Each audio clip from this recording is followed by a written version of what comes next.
And so you see us having opportunities to do something like that?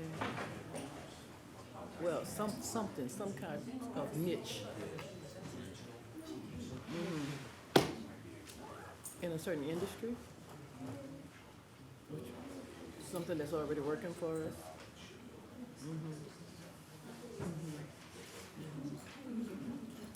I'm sorry. What about in community development?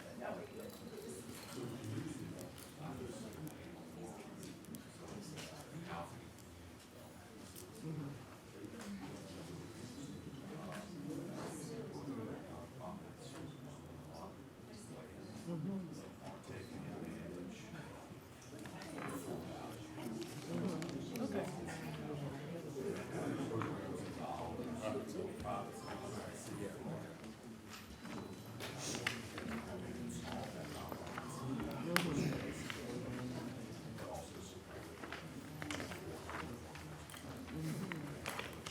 I like that.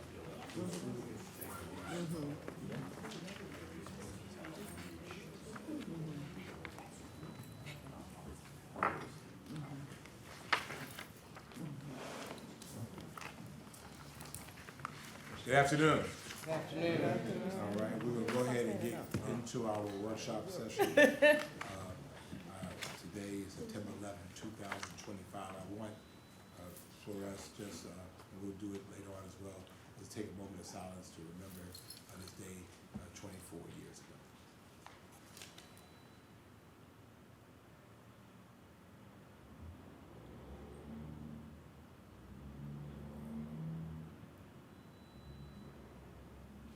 Alderman Pertee. If you would, go to prayer with me, please. Heavenly Father, Father God, we come before you today as a community with mixed emotions. On this day, we remember those lives we lost in tragedy and those heroes who persevered in the face of tragedy. Heavenly Father, we ask for guidance, we ask for deliverance, and we ask for forgiveness. We experience tragedy every day in this world that is hurting, and it seems more and more recently. Help us be the voice for those that are killed by senseless violence, senseless gun violence, especially our innocent children, whether they are at school, at church, or at home. Lord, I know I'm tired of division and discord.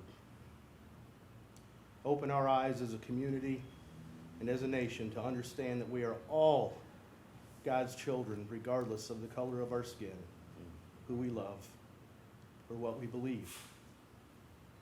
Lord, we know that each human being on this earth is special, and it's okay to be different.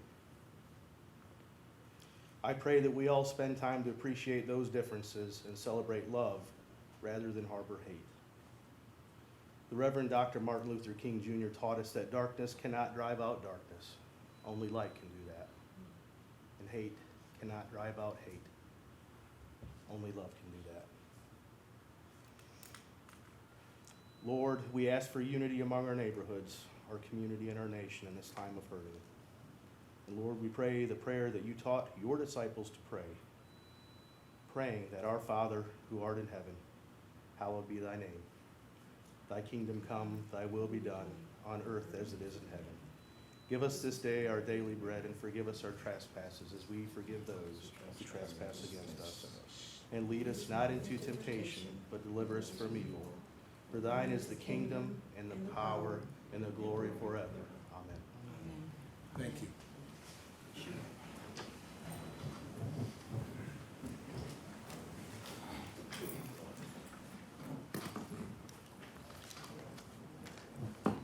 You got me in the low chair right now, so. I was in a tall chair, so Yeah, I'm sitting trying to figure this out. Chair Thank you. budget wasn't what it used to be. I could tell, but thank you all for being here with us. Today, exciting day, we're gonna move forward by looking back over our 100 days of summer. We have an executive session, brief executive session today, and hopefully a relatively short meeting. I'm in two places at one time, so Mayor Pro Tem is gonna assist me today. But Mr. Manager, if you would, please. Thank you, Mayor. Thank you, Council. Good to be with you today. Today, as the Mayor said, we're going to review 100 days program that we really started to get intentional about several years ago as part of our effort to look at public safety, not just as a police and fire issue, but as a whole of government issue, bringing in our recreation and leisure department, we call them the Department of Fun, our Office of Neighborhood Safety and Engagement, which council created several years ago to do just this work. So we want to talk about, one, our public safety numbers and what 100 days of summer meant from a law enforcement perspective, what were some of the strategies, what are the outcomes, what are the trends that we're seeing here, but also to recap some of the events and programming that this city, under your leadership, did this summer over its 100 days, and I think you'll be very, very proud of it. I think it was a banner year for us. We did more this year than we did last year. Last year we did more than the year before. So I think you're going to see some progress moving in all areas of our 100 days of summer initiatives. There's some things that we still need to work on, things that we need to improve, and things that we need to do more of. And so hearing your feedback and discussion about this today would be really, really important for us. I do want to acknowledge you're not going to hear today from Fire Chief Kitchen, just in the interest of time, but the fire department held several summer programs and camps this summer. That was a part of our 100 days of summer. Camp Ignite and Camp Reignite, which is such a popular program, as well as was it Camp Burn, Chief, that was started for our young men. So just know that we'll follow up with some of that information. We're going to hear from Chief of Police Lady B. Gunther first and his team. We'll move to our one's office with Senior Director Jimmy Johnson and then Senior Director Nick Roberts for our Department of Fun. And as Chief Gunther's coming up and we're going to share these numbers, I know he'll talk about it too. We want to acknowledge that while we were able to do the hard work of our police department and others drive down our violent crime and one crime numbers during the summer pretty significantly, we recognize that July 3rd and the shooting in the Overport Mall, some of our victims this summer who were far too young to be victims that all impact our collective, not only our physical safety, but our collective sense of safety and security. And so while we want to show you some of the progress we've made, we're going to acknowledge that those events happened and know that we're going to continue to work harder and smarter as we think about public safety going forward in the city. So with that, I'll turn it over to Chief Gunther, Assistant Chief Captain. Thank you.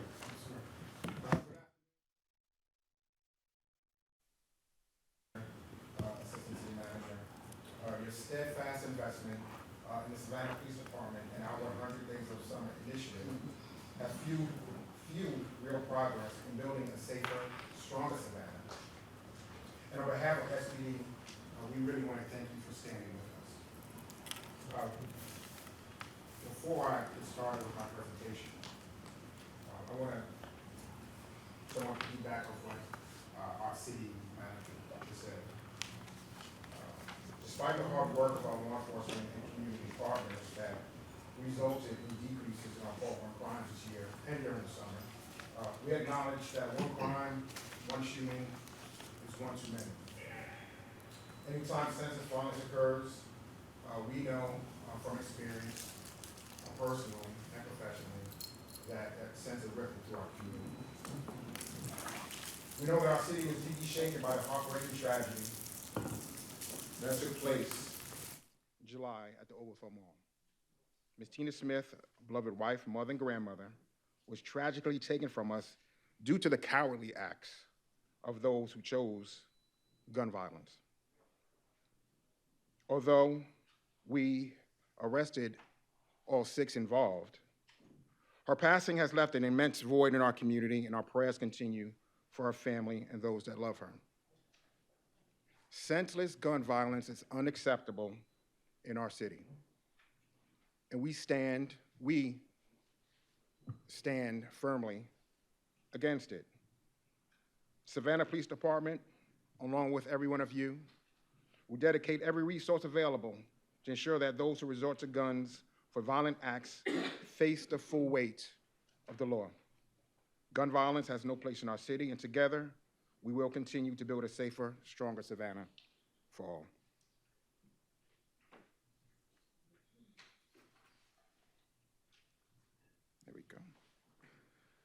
So let me dive right into the numbers. I want to give an overall snapshot of where we're at right now for the year. This year, our violent Part 1 crimes are holding steady compared to 2024. Just several weeks ago, we were actually in the positive regarding our violent crimes numbers. Our total Part 1s were actually, as of September 6th, we're one incident over year-to-date September 6th, 2024. We have achieved a 19% reduction compared to 2023, though. Our street robberies are up by 21 incidents, and our residential robberies are up by 7 compared to last year. We've also seen increases in our domestic aggravated assaults, both with and without guns, though our non-domestic gun assaults are down. Overall, our Part 1 property crimes are down 8% from 2024 and 14% from 2023. A standout is theft from vehicles. We plummeted from 822 incidents in 2024 to 576 this year. That's a 30% reduction. We have noticed slight upticks in residential burglary and theft from buildings, but the bigger picture is clear. Our total Part 1 crimes are down 6% from last year and 15% from 2023. Council and guests, mayor, city manager, ACM, we're moving in the right direction. Now let's talk about our approach this summer. Our enforcement strategy zeroed in on violent and property crimes. We deployed targeted patrols and specialized units with a sharp focus on reducing gun violence. We prioritized our youth, teaching de-escalation skills through summer programs to empower the next generation. To boost visibility, we ramped up traffic enforcement and expanded our amount of patrols across the whole city. And through our roll calls in the streets, community events, and the work of the Savannah Impact, Community Engagement, the Hope Unit, BHU units, we strengthen trust with our community partners. These efforts are the backbone of our mission. So focusing strictly on the 100 days of summer, June through August, our total Part 1 crimes dropped to 1,362 incidents, which is an 8% decrease from 1,473 in 2024. Now, July did see a slight spike, but it stayed well below the 2022 through 2024 average. June and August trended lower than prior years. If you look at the chart, the yellow bars show 2024's numbers. Our 2025 bars reflect this year's progress, and the orange dashed lines mark the 2022 through 24 average. The data speaks for itself. We are making some strides.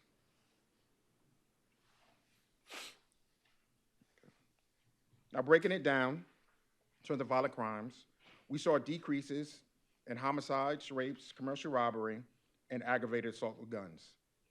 Street robbery held steady, but residential robbery and aggravated assaults with guns increased slightly. Without guns, increased slightly. These trends guide our focus moving forward.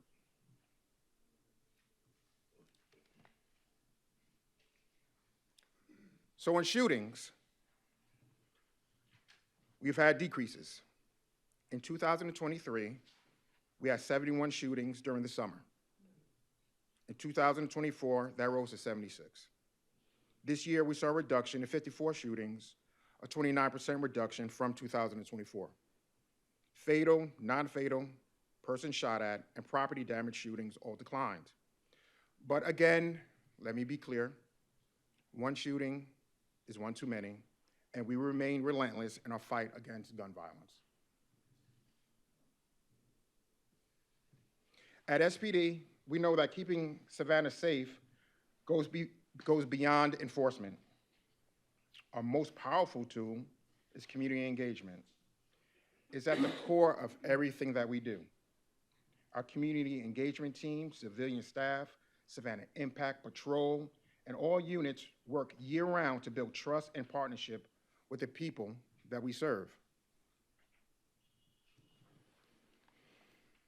This summer, our community initiatives left a lasting impact. Our End Gun Violence event brought together 70 youth and families, focusing on awareness, prevention, and healing.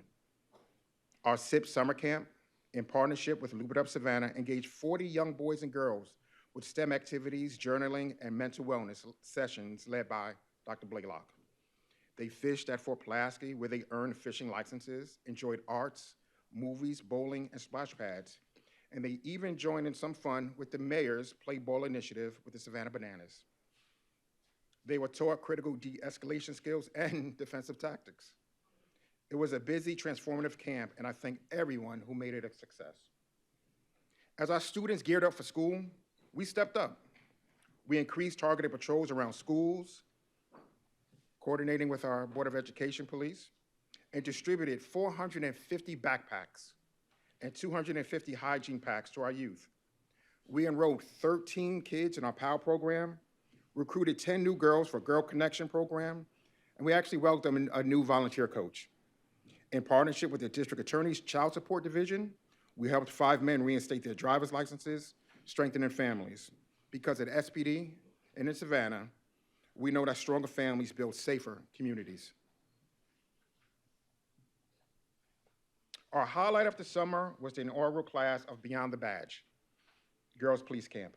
We conducted a mock recruiting expo that allowed the participants to gain important interview skills. During the camp, they were able to learn about the police department, but more importantly, they learned about who they are through leadership development and skills through daily physical training and career talks with several of our female SPD officers. They learned that they could do anything they aspired to do. This concluded with a powerful graduation ceremony. We are proud of our 10 young women who completed the program, and we're excited to expand this program to include our male youth along with more women next year.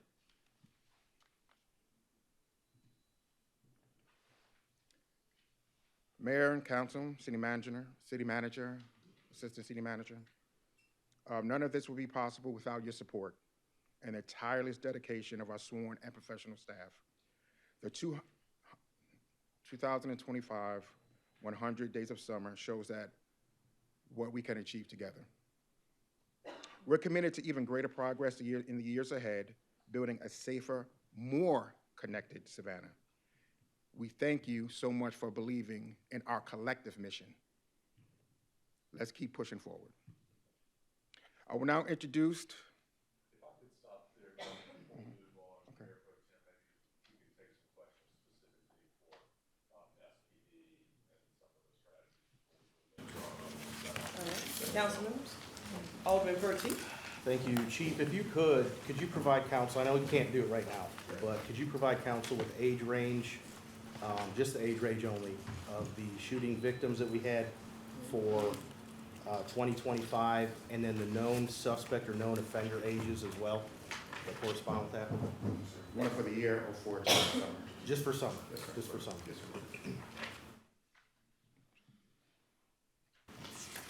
I appreciate y'all. Y'all do a thankless job, and oftentimes you're on the news, and some good, some bad, but we appreciate it, and you have my support and community support, so thank you. Thank you, sir. Anyone else? Alderwoman Wilder Bryant? Chief Gavin, Chief Gunther, I would just like to publicly acknowledge you for being visible and proactive at the vigils that we have for Shanote Pitts and Alexis Milton Jr., and also being visible at the homegoing services, because we know in the past we did lose somebody who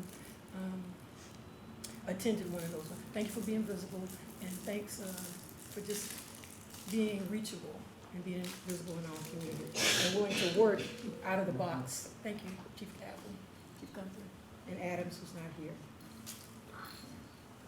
Alderwoman Blakely? Thank you, Mayor Pro Tem. Thank you so much, Chief Gunther. You are truly just a phone call away. Chief Gavin and Chief Adams, thank y'all so very much. My question is, I love the fact that you did the girls' police camp. You only used 10 girls this time. Can you increase it, and what do you need to increase the amount of young ladies that will be participating? Is it money? You need funds? Our plans are to expand it. We're very proud of our 10 young women, and it was our first year, so getting that word out. But since the camp and the camp's completion and the graduation, we've received a good amount of inquiries about next year's camp. So we fully expect it to be more than 10 girls. Okay. I would say all we need is you to help us promote it, or word of mouth. Okay. And listen, we're not gonna turn anyone away, right? We got 10 this year. I wanna double it next year or even make it more. So we're so Sounds good. What about boys? How Yes. many boys are you planning on for next year? as many as we could get. As many as you can As get? many as we could get. All right, okay, I had one more question.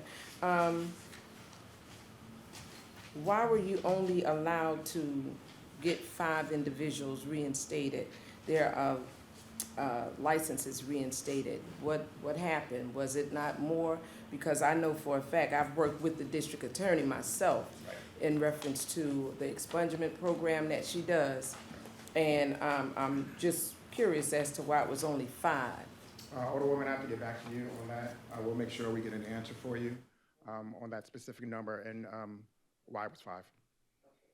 So much. And it also says, one coach was recruited for the back-to-school bash. Do you need people to just volunteer? This the coach was recruited for our PAL. So we added to our coach, our coaching staff, so one volunteer, so, yes. Now, in the programs that you all offer, I'm just concerned that we are teaching life skills and soft skills, because you know a lot of our children are so into this device, and sometimes, especially customer service skills, because a lot of them don't have it.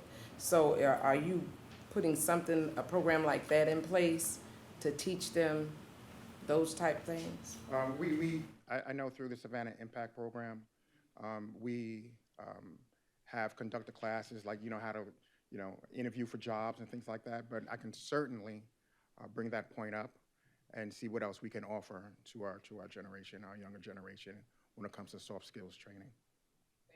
And I have to say this, there's a young lady building bridges. I always forget her name. What's her name? Miss Nunley. Yes, she has a phenomenal program where she's actually taken young men off the streets of 39th and Waters Avenue in that area, and she's gotten them jobs with Home Depot and Lowe's. So maybe y'all would like to reach out to her and find out how she did it, so that a lot of these young men that's engaged and involved in gun violence, instead of giving them incarceration, we can give them some participation by getting them jobs and resources. Absolutely. So that they don't do these type things. I ran into a group of young men. The youngest one was 13 years old.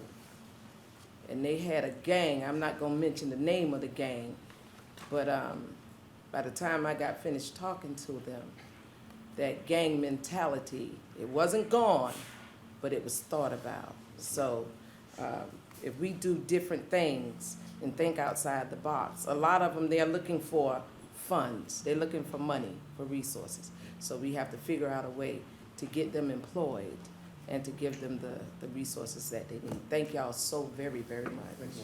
Thank you. Alderman Leggett. Thank you, Mayor Pro Tem. Chief, you know how I feel about your different programs, and I appreciate you guys. It's definitely making your roll calls in the street a possibility. And we also thank you for the Beyond the Badge for the girls camp, because some of the young ladies don't have female influences. And I appreciate you using your young officers to be a part of that program, to mentor even after the program with these young ladies. So even in the area in which the Savannah Impact and the one's office is a highlight to have the officers working in the community to do such initiatives that's working with our young people instead of beating them down or belittling them. So we do have young ladies that are working within the department. So I appreciate you guys with that, and I also appreciate the different initiatives that you are working with the ONES program to help young people. But as a football coach, we're dealing with a lot, and Alderman Pertee knows what we're talking about when we're dealing with the kids in the school system. Are you currently working with our public school police department to try to move our kids along in the process? Absolutely. We have a great relationship with our Board of Education Police Department. The intel is flowing pretty flawlessly. And anytime we have an opportunity to get ahead of an issue, we do it. And I know that me and Alderman Purdy, we talk a lot in reference to students that might be going down the wrong path and what we need to do. So absolutely. We have a brand new issue that came up on yesterday that I spoke with Alderman Pertee about. I just don't want the young man, we have issues with young people that are doing violent crimes in school. What happened to them next? Do we have a plan, a long-term plan to help our young people even after they're expelled from school or they're taken out of rotation in the community? How do we work with them to get them back into the community, or do we have an alternative plan for them? Yeah, and you have a great point, right? Because it can't stop there at the, being expelled or expulsion. But working with the BOE, working with our ONES office, working with our community partners, there's a solution there, right? But it takes us to know about it, which we talked about it right before we came in here, right? So we'll get that information from you about that young man, see what we can do, see what the exact issues are, and then work with Director Johnson to see what resources we can offer that young man so we can put him on the right path. And the new intel that's coming in now, is it beneficial to our officers now? Because I know one time we wasn't getting a lot of information to help the officers. So do we have beneficial intel that's coming in now? Absolutely. I have to get credit for the BOE. They've hired, probably stealing your thunder a little bit, they hired a new analyst that's attached to my intelligence unit in reference to disseminating and receiving information. So that process is in place. So again, the information and the intelligence that we're getting, and it's reciprocal, is paying dividends. I appreciate y'all. Really Appreciate do. you. Yes, sir. Alderwoman Lanier. Thank you, Mayor Pro Tem. Thank you for your presentation. Alderman Purdy, what was your question? The age range of shooting victims for this summer, and then the known suspect or offender ages as well. Okay, so these violent crimes, do these focus on different age ranges? Do you find that that population, is that a high percentage of these numbers? I have to get the exact percentage for you. We do know that. You wanna say something? Yeah. Unfortunately, there was an uptick this summer in our juvenile involvement in violent crime. I have to provide the exact numbers for you when I gather it. But looking at the age range, if I had to just capture it, probably we know that we focus on and we try and tap and touch when they're in middle school, even younger. But then actual involvement in violent crime, probably 15, 16 and up, which we're seeing. Overall, you probably figured you saw an increase in the youth. Yes. Okay, so that's good enough. Because I'm thinking, unfortunately, we have to tie the 100 Days of Summers to police work, but we do, that's where we are.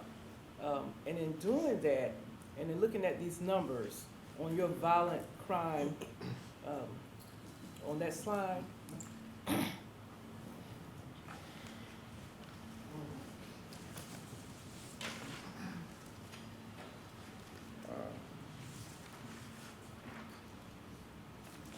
Trying. but based on those numbers, Yeah, that was it with the bars, with the, that All one, right, yes. thank you. Based on those numbers and us as council people and, these numbers are supposed to tell us something. And percentage-wise, these are some stark changes, up and down. And if we look at this, the biggest increases came from residential robbery and aggravated assault without a gun.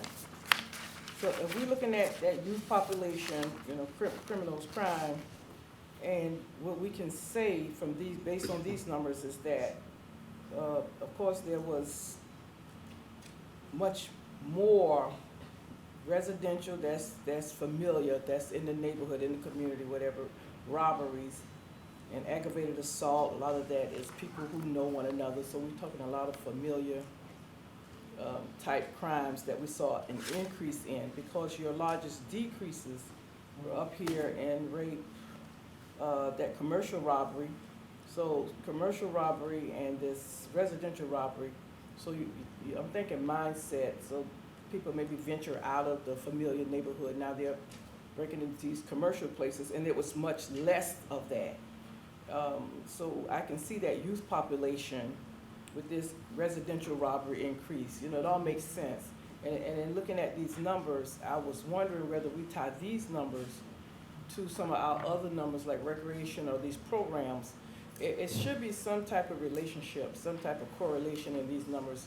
It's like we're sitting behind this large, you know, board, and we could adjust something based on these numbers. Are we spending more in recreation, or do we have more programs? And then we see certain things go down. When we pull back on those programs, do we see certain areas go up? And as managers, that's the way we should be looking at these numbers, because these numbers are supposed to be management tools. And do we compare these numbers coming out of the police department, looking at the recreation numbers, the ones, are we doing this and looking at all these numbers and see if there's a relationship or correlation? That's Yes, we did, that's a very good point, and I think the chief hit on it earlier, where we're seeing trends, we're having to adjust in our strategies, not only for law enforcement strategies, but some of our non-law enforcement upstream strategies as well. And some of the trends that we saw, where we see, you know, increases in the number of minors, or our offenders getting younger, our victims getting younger, you know, that really triggers, our one's office, and Jimmy Johnson's gonna talk about that, and then think about our programs, are we reaching the right, people, do we, and for specific events, do we know that household, do we know that victim, do we know that perpetrator, were they engaged in our services, what services, were they engaged in, and for how long, and do we think that that made a difference, or not, or can we make a difference today to try to bring down retaliation? If you're talking, you know, you're talking more about macro numbers, which is, what I kind of read that numbers to be is, last year we saw some, I think, some increases in our, commercial robberies, right? Commercial robberies was kind of a trend happening last year, where we saw increases around commercial robberies. Put a lot of emphasis on working with our commercial properties, paying attention to commercial robberies a little bit more. We see that attention worked, but then we see that residential robberies increase. We're gonna have to, you know, adjust there going forward to pay more attention to residential robberies. So those are the kind of ways that we manage with these numbers. But to the point that you're making, Alderman, I think it's a good one. If you want to see what kind of correlation residential robbery has with age, with aggravated assault without a gun, what correlation that has with age, and whether or not this is more of a youthful offense or activity versus something more mature, and can we adjust our programs accordingly? Yeah, I agree, and thank you for that. And I'm glad to know that we're looking at these numbers holistically like that. So one more homicide and we'll be at par with 2024, so we know those numbers not going to trend well the rest of the year. Like Alderwoman Blakely mentioned, and like I often say, I do believe that the economic piece thrust is something we need to concentrate on more. And working with youth from the community, that's one common theme that continue to come up. Work, want a job, need a job, got anything for us to do, and us trying to connect these young people to those type resources that put a few dollars in their pocket. And so anything, any program, when we're thinking about how we're gonna go forward, that we could put in place, not necessarily through Savannah Police, because they're doing what they're supposed to do, but through some of our other investments, that we could prepare, align, and not just a lot of training, because they wanna make money, and they wanna make money now. So the 100 Days of Summer and those programs, like the one that you supported in the past, I think that we need to look at those type of investments again and more, so we could get these young people ready for the workforce and help them make money right now. That's right. Totally agree. And one last thing, what is our vacancy rate or level with the police department? Right now, we're at 113 vacancies. So with the young people that you work with, do you work with any who are ready to take that leap or to become employed? I'll let Yeah, so Shoot we're, down to and that's a that. great question. We're trying to build our bridge programs. That's one of the things that both the girls' camp and the boys' camp will end up doing. Will be some of the feeder things, because they go through, they spend a lot of time with officers, and they show them the other side of what we do in policing.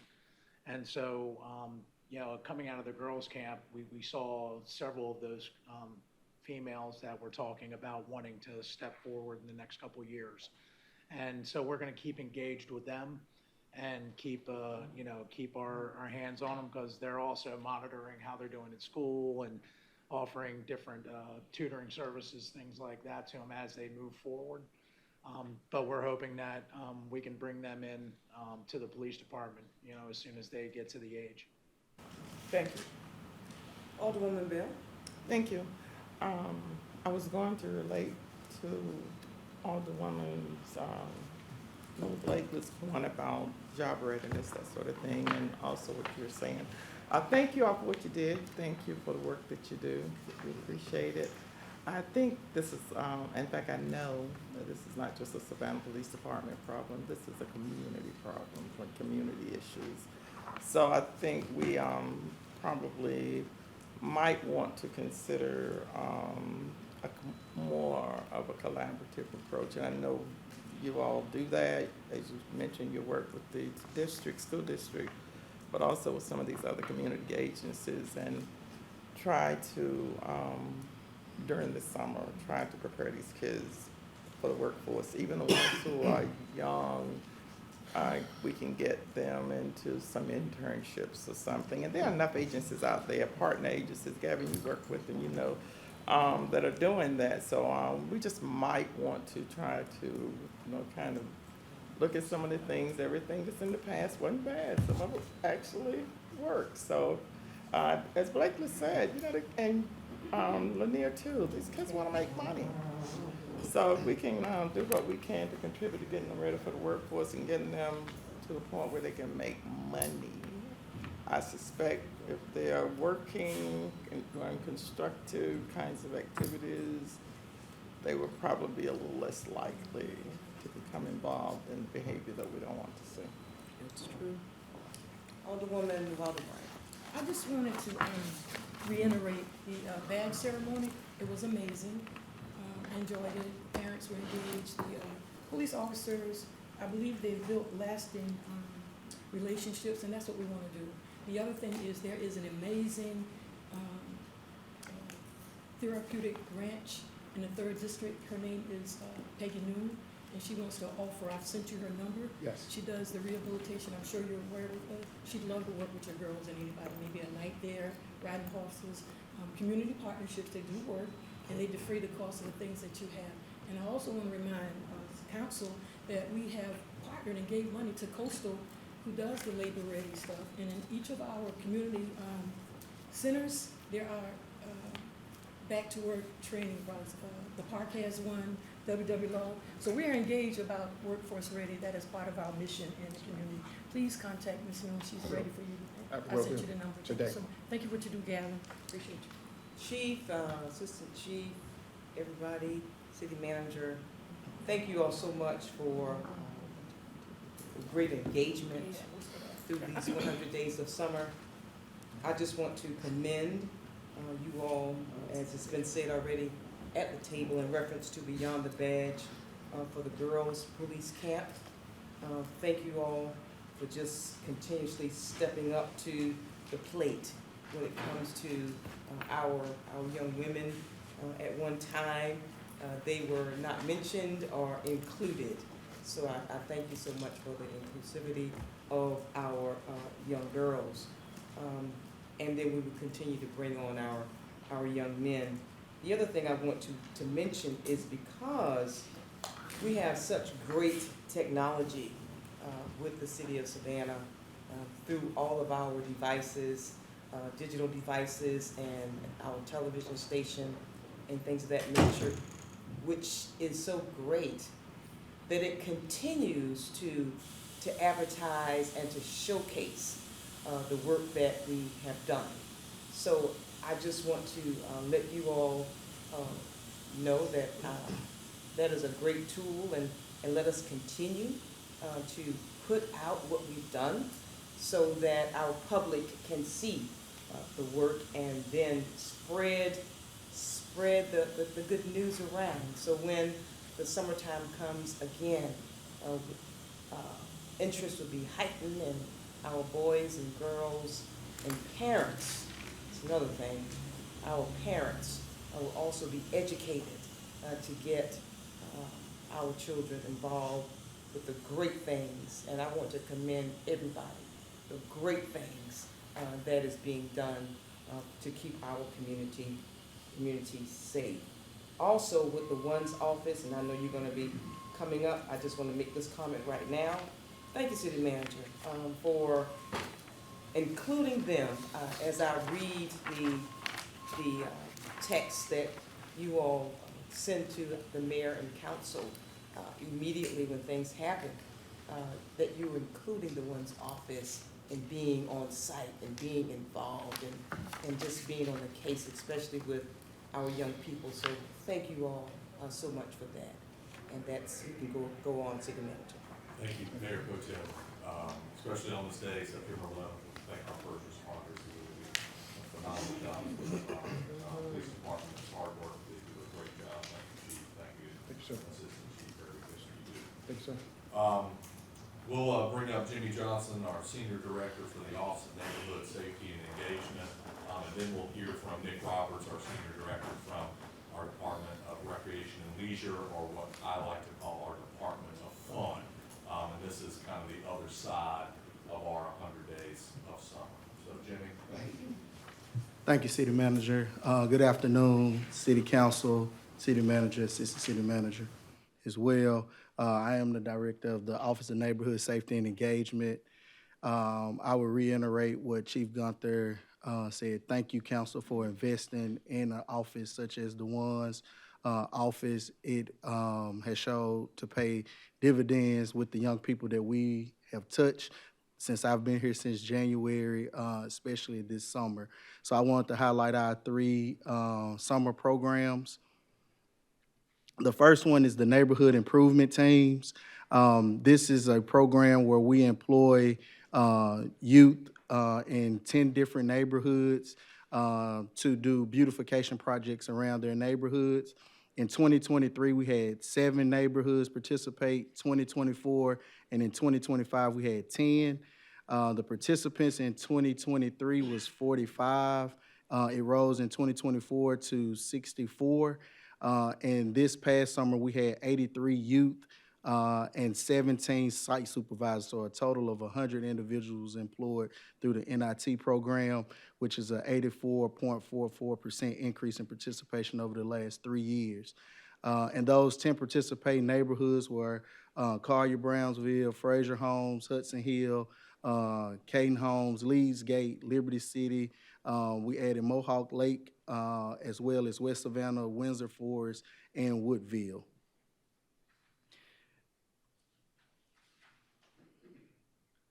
Our next program that we run in the summer is for our justice-impacted young men from the ages of 17 to 20. It's our Path Forward program. It's a workforce development program and enrichment program for our young men that has been justice impacted or involved in the justice system. In 2024, we enrolled 12 young men in the pilot year, with 11 of them completing the program. As of today, only one of them have reoffended since completion. This summer, we had 13 enrolled, 10 completed, and unfortunately, we have had one to reoffend since the completion of the program.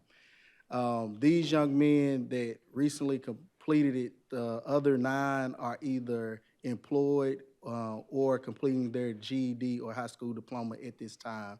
We have one young man that took his 2 parts of his GED yesterday and successfully passed. So we're hoping to have him completed with his GED within the next couple of weeks. We have 16 community partners, employers, or higher education institutes that partner with us this summer to expose these young men to job opportunities, job training, and also opportunities of higher education. Some of those community partners are Offenders Alumni Association, Heads Up Guidance Services, the Chatham County Safety Net, Life Skills, Frank Callen Boys and Girls Club, Gulfstream, Chatham County Health Department, Savannah Tech, the City of Savannah, of course, the Airport Commission, Georgia Port Authority, the Plumbers and Pipe Fitters Local Union, and TIP.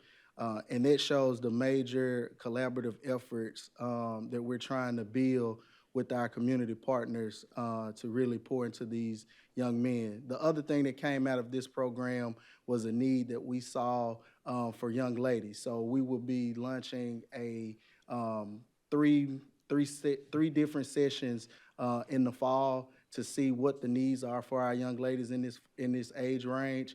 That's not necessarily just as impacted, but they might be impacted in other ways that need the same type of enrichment. The first session will be the 20th of this month. It's called Grow and Glow, and it's open for all young ladies. It will be held at Park from 11 to 2.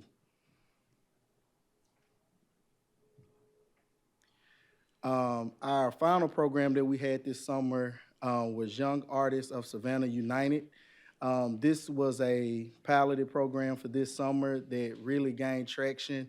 It was an innovative program for youth that were just as impacted and just regular youth that were at risk. We had 12 youth participants.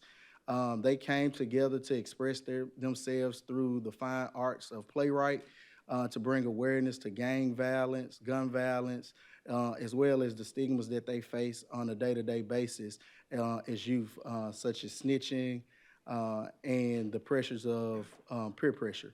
The play itself was one of one. We've did our research. There's no other entity that we found that's offering this type of program that actually collaborated with a outside entity like Savannah Tech to actually film the production of the play. This will give us access, once it's approved, to spread this play with the powerful message behind it within classrooms and other youth organizations, not only in Savannah, but outside Savannah. So they will have this access at their fingertips. But both shows have had over 500 registered viewers. The second show will be this Saturday at the Otis Johnson Theater. If you haven't gotten your tickets, I was told to please urge you to register on Eventbrite. But yes, so they will have 2 performances with over 500 registered viewers. Our ongoing strategy since the summer has passed, our prevention efforts, we've heard about the need for us to be inside of the schools. We do have our Real Talk sessions. Those are weekly mentoring conversations with high-risk, high and middle school students inside of their schools who have been identified by the school personnel, whether it's the counselors or school resource officers. And we are currently in Durand Middle, Building Bridges Middle and High, Beach High, Savannah High, and Rep as well. And those are, again, weekly meetings where our staff go in and have these mentoring conversations. We're able to figure out what's going on in the schools so we can be ahead of anything that might spill outside of the school. Our intervention efforts, our most crucial piece of intervention is our critical response. Our team receives notifications from SPD requesting intervention services via centralized on-call response line. Once we're notified, we send our staff either to the hospital or to the scene to ensure that we get ahead of any type of retaliatory incidents. Year to date, we have responded to 23 of those incidents and touched 26 youth. Out of those 26 youth, 15 of them accepted some type of services, and we were able to deliver 21 different types of services, and they could be trauma-informed, mentorship, family counseling, job training, those type of things. And out of those numbers, none of those individuals have reoffended that we've got to the bedside and was able to have that conversation with. So total number of incidents that the WANS team has responded to, whether it was hospital-based, school-based, or from our partnership with the adult courts and juvenile courts have been 48, where we've reached 75 youth, and this is as of today. And out of those 75 individuals, 102 services have been rendered to those individuals, and we have only had 2 of those individuals out of those 75 that have reoffended. So I have challenged our office to continuously come up with innovative programming for our youth, and I told them our programs will be focused on keeping the guns out of their hands, because that's what it boils down to, giving them something other than violence to turn to. So Yazoo is a prime example of that, and they even took it a step further to try to get it filmed, to get it pushed out into the schools as well. Our Glow and Grow, that's going to be an innovative program for our young ladies that's facing some of the same obstacles as our young men, to give them an outlet and give them the same level playing field as our young men has that's falling in to the wrong path as well. So. Thank you so much. Oh, go on. Oh, If we could, I know there's a lot of strong staff, we could do the rec and leisure too, and then take Sure. Q&A for both, is that okay? okay. Jenny, great work, thank you. Nick Roberts, our Senior Director of the Department of Fun. Yeah. Thank you, Mayor Pro Tem, Council, Mr. City Manager, for the opportunity to provide an update on the 100 Days of Summer. We'll start with our summer camp programs. Summer camp was offered at 10 community centers citywide and hosted 3,296 participants. Not only did the program operate at a 93% program capacity, but families reported 90% satisfaction score, and 100% of survey respondents rated our facilities as clean, safe, and accessible. This is a reflection of our team's commitment to quality service and stewardship, as well as the investment that we've made in our facilities the last few years. This program continues to be one of the best values in the city. Camp is just $50 per week, and over 98% of participants qualify for a reduced rate of $25 per week. That fee includes daily breakfast and lunch, 2 field trips per week, swimming lessons, and a wide range of enrichment activities as well. The department also hosted several community activities this year, including the parking lot parties at Tompkins and Windsor Forest Community Centers, which brings families together in their neighborhood. Our Above the Violence 3-on-3 basketball tournament at Blackshare Complex provided a positive, competitive outlet for young adults. Our teen summer nights offered extended recreation until midnight at Tompkins and Grant Center for 10 weeks. This year, we also included activities specifically for girls. And we also provided family-friendly movie nights to bookend the summer season. I want a special thank you, shout out to our communications teams. They've really helped us push the marketing for a lot of these programs, and our community partners, E93 and Horn Law Firm, for helping us promote and support our events as well. This year, we also provided a number of exciting youth sports activities and signature programs. This summer, we launched Savannah's first ever Youth Girls Flag Football League with 6 teams. Staff hosted several free clinics and camps leading up to the season and saw over 60 girls compete this season.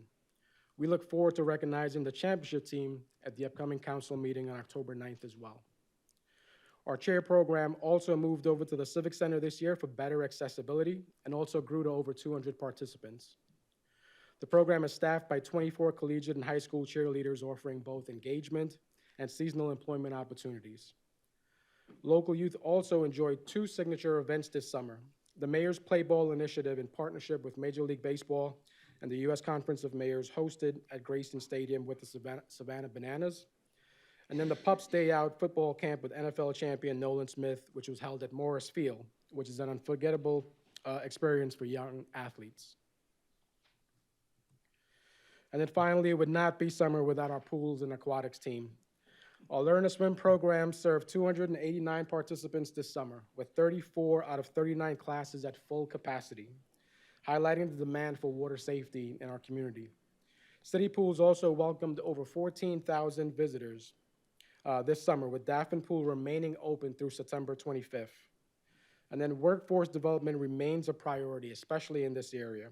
41 new and returning lifeguards were certified through 17 weeks of training conducted by our aquatic staff.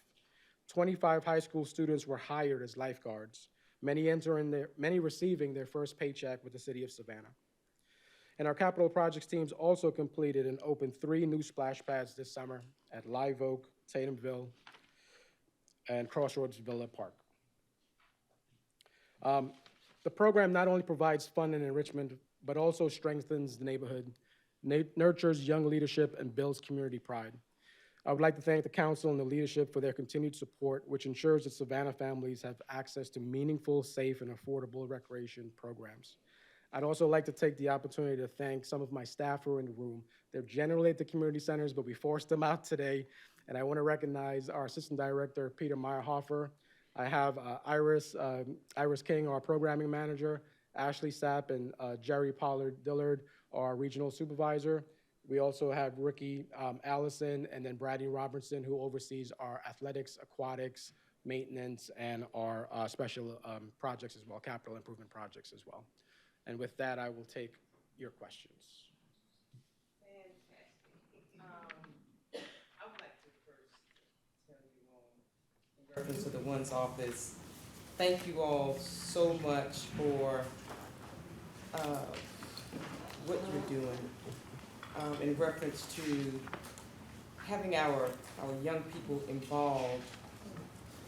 When you're talking about youth employment, I wrote down here that with the participation, the youth participation during the summer, you all had the 83 participants of young people and the 17 site supervisors. And another thing that's just a resounding voice around the table, that all of those people were paid. So that was an excellent thing that was done. And the other thing that I made note of because I've seen some of the youth this summer, I'm kind of moved around with some of the teams, that the skill set that is being learned in reference to what they're doing and the work they're doing in the community is really building their physical, their mental capacities, and also building their resumes.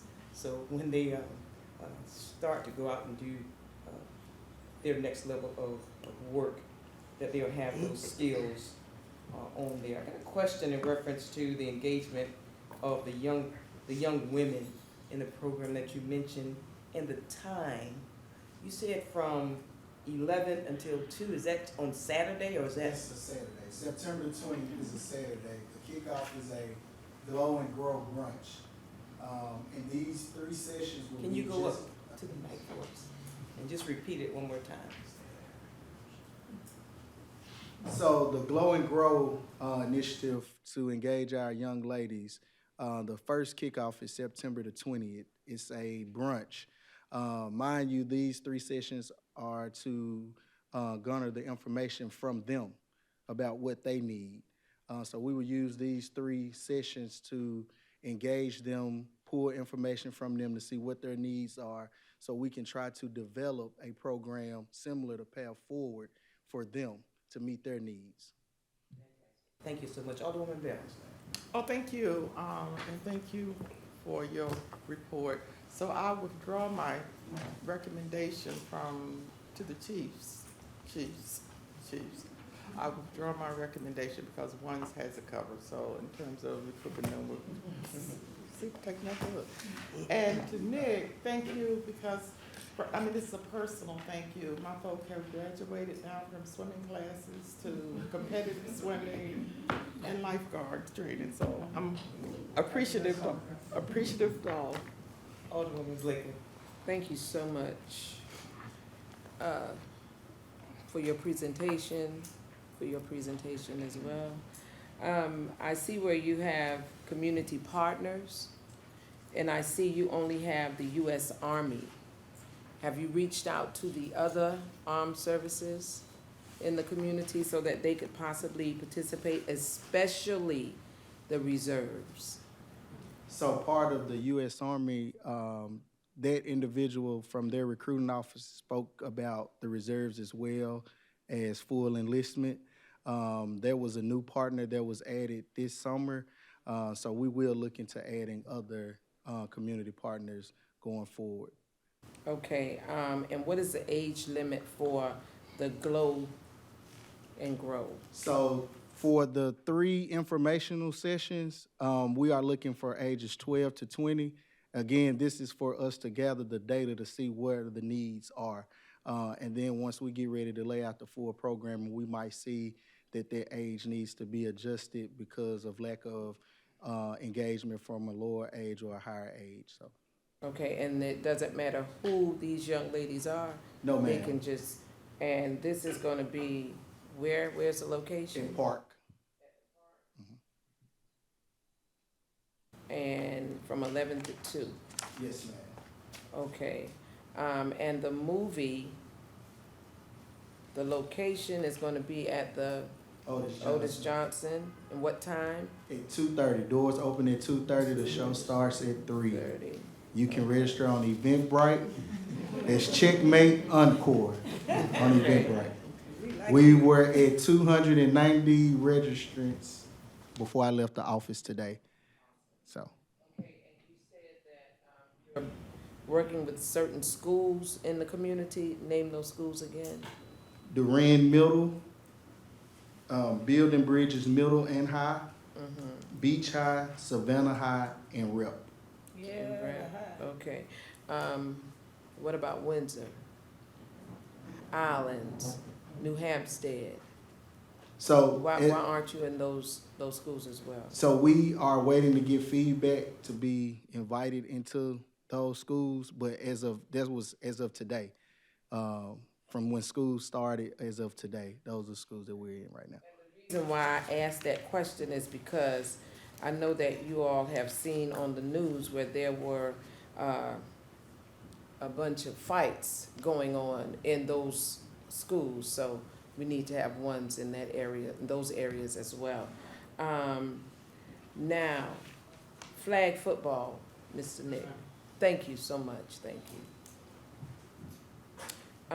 The flag football program, are you connected with, I can't think of the young man's name now, but he is a big flag football person in the city. Coach Taylor, Yes, yes. Are you connected with he them? sits on our commission, he is aware of the program, we are trying to get him to collaborate with us, yes. Okay. He handles more of the competitive side, and this program is more so the recreational program. So we also have to handle, we've been handling the registration through the city for the first time. So we do individual registrations to allow anyone who can sign up to get on a team. So we've been trying to to do that, and we'll definitely look to collaborate with him. And there's another person as well that we're working with for next season. Okay, sounds good. How many Little League football and basketball teams do the city of Savannah have? I think this year we have over 800 registered currently for our youth football team, football season. Our athletic coordinators back there, yes. And basketball, I don't know the number off the top of my head, but I can get that information for you. Registered, how many teams do we have? You know, I'd like to get that. Yes. I think it's about 32 teams. 32 teams. Can I get the names of those teams and the information so that we could put it out there so people in those areas will know that those teams do exist in case those individuals want to participate? Also, rental spaces. Have we gotten better with the rental spaces for our teams, for coaches to actually practice and what have you? Yes, we're trying to secure additional gyms with the BOE, but part of the issue is we have so many teams that register to play in the actual league that we can't accommodate all of the teams, because we do play games during the week and on the weekends as well. So it's just an issue of capacity, but we are looking at alternative spaces. We've talked about even looking at Salvation Army off of B Road. They have a gym. We've also looked at the National Armory off Eisenhower, trying to get some additional gym space there. So anywhere that there's available gym space, we try to partner to provide additional space for teams to practice and play. Okay. And if I could emphasize, when I got here 4 years ago, one of the things that council asked me to do and focus on was to grow our city of Savannah recreation leagues and teams. And of course, I haven't done that, the Department of Fun has, through the investments that we've made, focus on it. So that pressure that competitive coaches and leagues are having with our space is a result of our recreation teams growing, which I think is a really, really good thing. It presents us with a challenge that we need to solve so we can have space for everybody. But it's a result of a very, very positive trend with our recreation program. Well, I would like to see them have the opportunity to practice, because I'm told that space is limited. So are we considering doing a multi-purpose sports complex with the city of Savannah? Is that even being talked about? So on our SPLOST 8 list, we have several major improvements to some of our multi-field complexes. Paulson,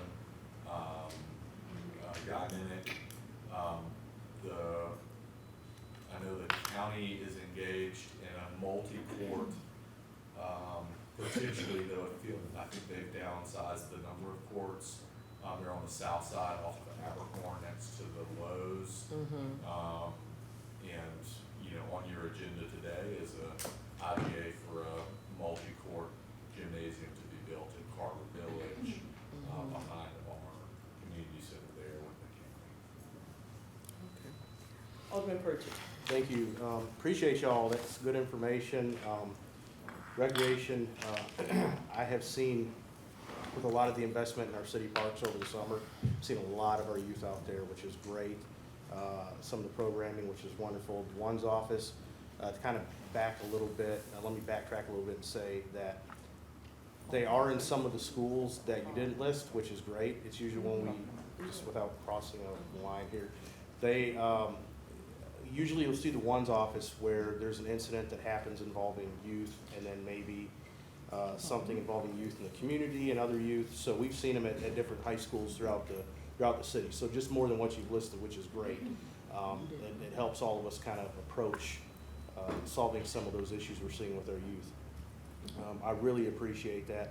I can tell that this is a collaborative effort between the three different groups, which is great. I think that's how we address the bringing our youth into a sense of belonging and, you know, keeping them out of trouble per se throughout the summer. So I'm looking forward to ways that we can engage and partner with different folks and just keep building the programs throughout next summer and even maybe throughout the year. So thank you all so much. Appreciate you. Alderwoman Wilder Bryant. First of all, for once, appreciate Marco and I forgot the young man's name. He's been in for a while. Isaac Felton, yeah. They're very visible in our community, and I appreciate that. The other thing is, you mentioned being innovative, right? So I know I have a nonprofit, right? And at the end of the year, they're always scrambling for community service. Have you thought about, kids need a hook and they need accountability. Have you thought about going into the school and saying that when they come to those classes, it's community service hours? And that would, we need to get them engaged and teach them about accountability. So not only are we helping them, they're helping the community. And so that's free. That's a free. Mr. Roberts, thank you so much for allowing LB3 to continue 10 years of golf camp while Savannah Golf Club was in motion. We appreciate everything that you're doing in our community. And so we have to continue to find hooks that engage our youth. And I think that community service hours would be one of them. It would be valued, and then give them a certificate for doing that, please, right? Always want to do that. So thank you so much. And I forgot, Chief, her name is LaToya Daniels. I was racking my brain. She did an amazing job with that program. I sent her the same information. We got to continue to use all of the community partnerships that we have to say, when we say this is good government, we want better government. And each day we plug in these communities, these kids to know that we care about them. So we got to get some more hamburgers and hot dogs in these communities, Chief. So if you have the food, they'll come. And when you bring the children, the parents will come too. And it's evident by the badge ceremony. That was during the day, and mothers showed up. Thank you for what you did. Okay. Anybody else? Alderwoman Yes, Lanier? ma'am. Thank you. The Glow and Grow, is that the name Yes, of the ma'am. program? That's great. I'm glad the girls are getting more involved. How do you market for those girls? Where do you find the girls? So we utilize, again, our community partners, the schools, the juvenile justice system, our faith-based community as well. So I heard you say that a lot of these youth, they are justice impacted. For which, the Glow and Grow? For any, which children are? Yes, so the one's office, we focus on our highest risk youth between the ages of 12 and 25. So a large majority of the youth that we're engaging are going to be those individuals who have been impacted by gun violence. So when your partners recommend these girls are girls that maybe have had some issues? Not all of them. So these three sessions, we're trying to grasp the data to see what is the need for the youth girls population in Savannah, to design a program for them in the summer. Okay, and the children in the community engagement program, what's the name of it, who works in the community? The NIT program? Yes, most of those youth, are these justice impacted youth? It didn't They're start out mixed. that They're way. mixed. They are a mix. So some of them are just as impacted. Majority of those individuals have not had a run-in with the justice system. About, because as a neighborhood president, when we started that program, it was just to employ the youth in their communities, and it was under neighborhood services. So it has shifted under ones. And how is that, why would we make that decision to place that program under ones? I'm not sure why the move was made, but I can tell you with the 10 neighborhoods, we are able to see where the involvement of youth violence is occurring, and we try to encourage those neighborhoods to participate in the NIT program, right? To give those youth in those neighborhoods something to do, an alternative in the summertime. And one thing that came out of this summer that we realized is that the youth like to take pride in their neighborhoods, really. So we're challenging them next year to identify one beautification project in each one of their neighborhoods to do, and then they're gonna have a competition to see which project was the best, and we're gonna award them a prize for that. Great, that's great, okay,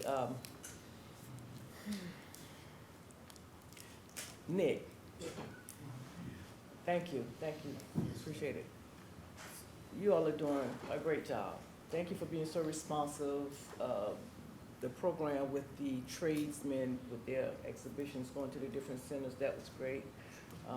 That was a huge success, thank you for that. we talked about gyms.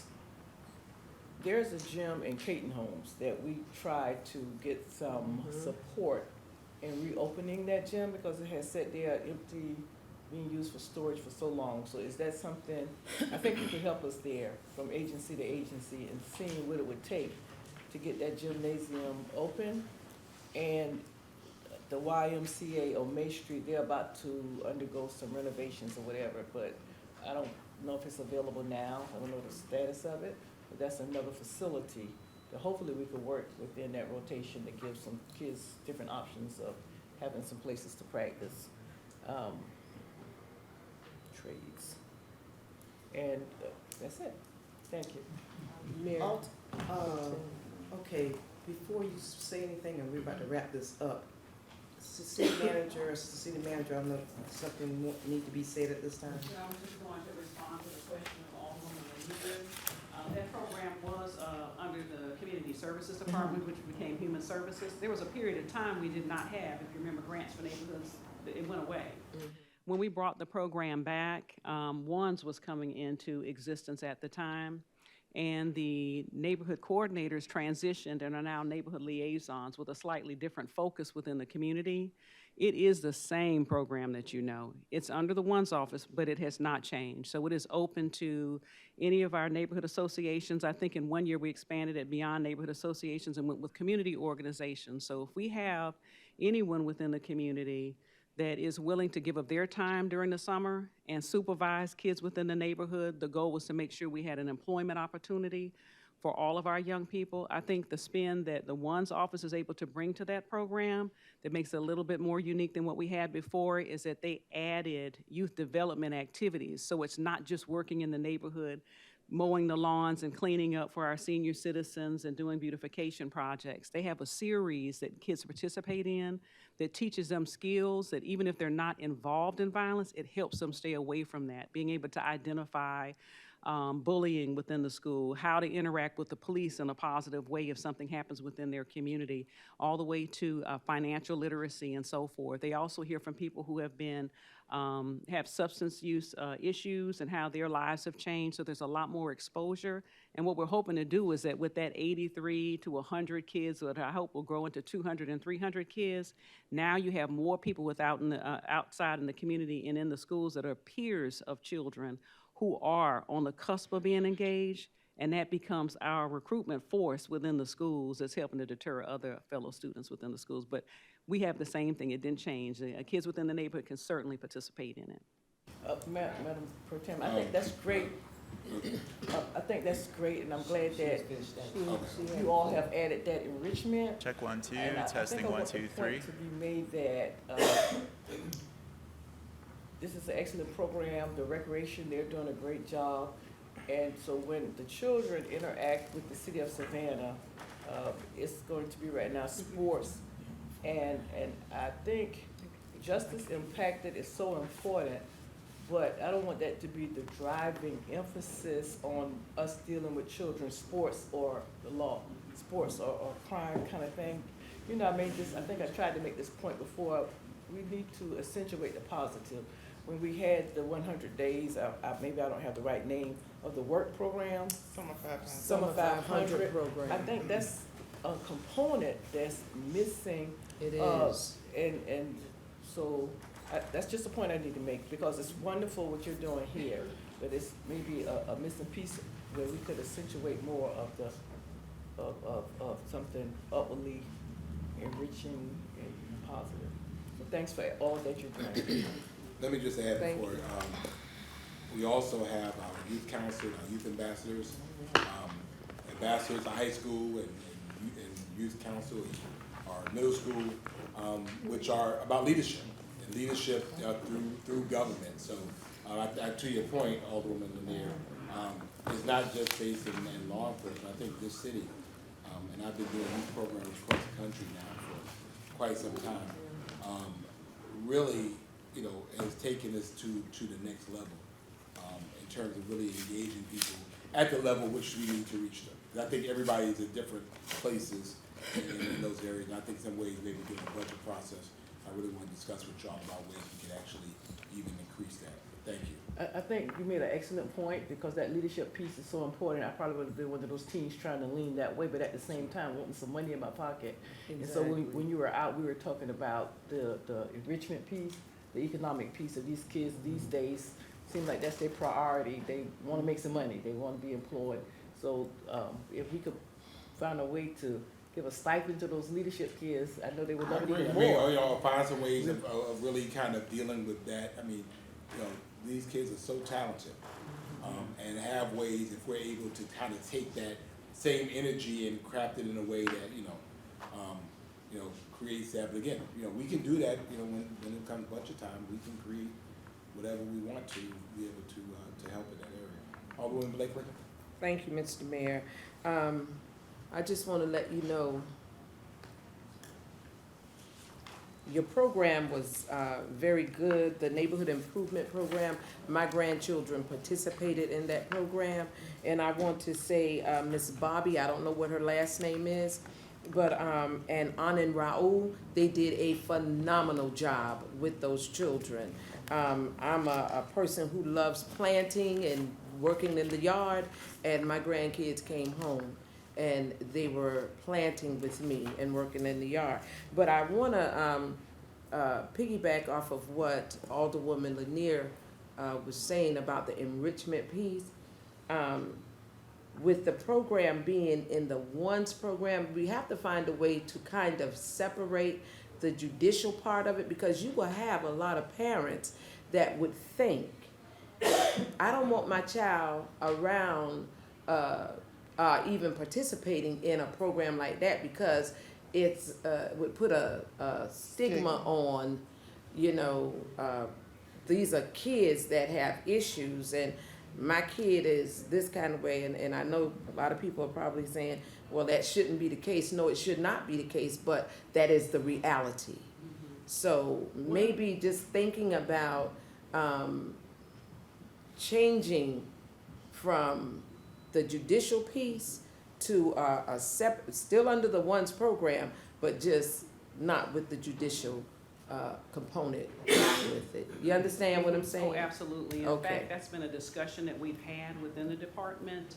We wanted to make sure, you know, initially all of our programs were geared to young people who weren't just as involved at all. And so when the ONES office came along, a huge part of their focus is really tapping into kids who are victims of gun violence, or are standing on the border of being engaged in any type of violence, so that we can catch them. So there are very focused programs. But we've also been looking at how do we take children within that population and not simply have them only be with each other. You know, and so they have programs like the acting program with the play that we have. We have a mixture of kids, predominantly those are kids that have not been justice involved at all. What we're trying to do is take 1 to 2 folks that may be justice involved and get them around their peers that are not living or within that environment all the time, so they can begin to really assimilate and see that there are other alternatives to how they are engaging with peers within the community. We also have a balance. Everything is not with ONES. I love what you all were saying, that you're seeing the collaboration at a higher rate between these departments now. And it has been a growth pattern, I think, when 100 Days of Summer came along and we started having to talk with each other, including with the fire department, where we're trying to make sure we're exposing people across all of the programs. So even with hiring, when you're saying, hey, we need to make sure that there's opportunities, you're right. Let me tell you, the dollar is very strong among our young people, and if you can pay them, you will hold their attention and they will engage. And a lot of our hiring is also in the rec department. The huge push to get the local kids that are lifeguards. So that's just recurring money and opportunities for if they want to go into it as a career, or if they're college students or what, that they could do this during their summer months. And also, I think you all have camp counselors as well, junior camp counselors that are already working. Same thing with youth ambassadors and so forth. We don't have all the answers, and it's still serving, I understand what you're saying, a small chunk of people. But what we look forward to your discussions in the future about funding. Wrap up, because I'm getting the look from our team. I saw the play. I was at the play. Taffy was hiding up top, but the play was phenomenal, and I heard it was so good, y'all are showing it, doing it again. Huh? This Saturday, This Saturday. 2:30, the doors open. Eventbrite, checkmate. It was pouring out rain, and it rained so bad that we had an electrical blip. But the kids did a wonderful job. And then in my other life, I was around and ended up bringing to the young people at a funeral home. And so on one end, it was deterrent about don't end up here.